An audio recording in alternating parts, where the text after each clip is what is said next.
இன்றைக்கி பார்த்தீங்கன்னா சண்டே அதுவுமா அம்மா வந்து அப்பா நான்வெஜ் எடுத்துகிட்டு வந்துட்டு எங்கேயோ போக சொன்னாங்க.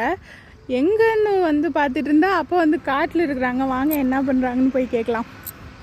எப்பா என்ன பண்ணுற? இது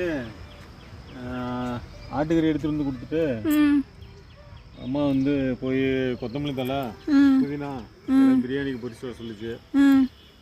அப்புறம் வெங்காயம் இதெல்லாம் பொரிச்சு வர சொல்லிச்சு. சரின்ட்டு வந்தால் இதெல்லாம் முத்தின கொத்தமல்லியாக தான் இருக்குது.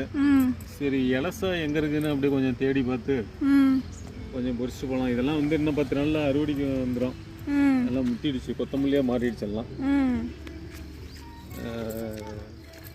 வெங்காயம் கொஞ்சம் பிடிக்கலாம்.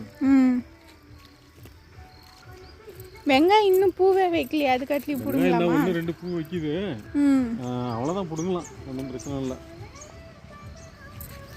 ஒரு வாரம் 10 நாள் போகிற வரைக்கும்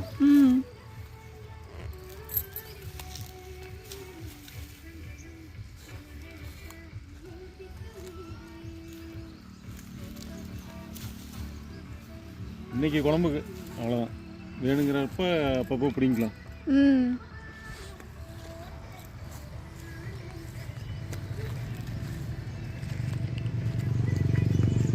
கொத்தமல்லி தான் நல்லா முத்தி போச்சு. கொஞ்சம் இலசா இருக்கிறத பார்த்து பிடிக்கலாம்.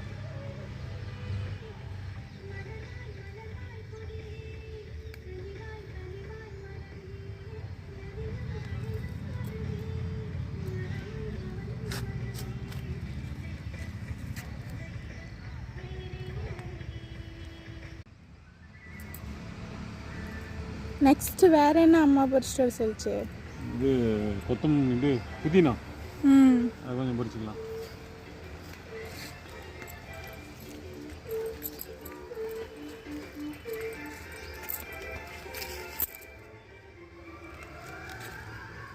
இது வந்து எதையுமே பிடுங்கக்கூடாது, அப்படியே அப்பப்போ பறித்து யூஸ் பண்ணிக்கலாம்.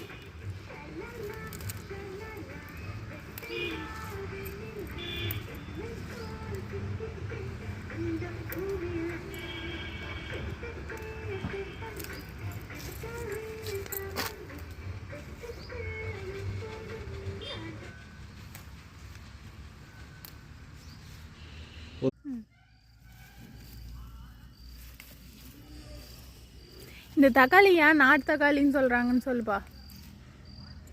நாட்டு தக்காளின்னா நமக்கு பாரம்பரியமாக பழைய காலத்துலேருந்து இந்த தக்காளி தான் இருந்துச்சு. அந்த பெங்களூர் தக்காளிலாம் இப்போ புதுசாக வந்தது, ஹைப்ரிட்டு. அதனால் இதை வந்து நாட்டு தக்காளின்னு சொல்கிறாங்கன்னு நினைக்கிறேன்.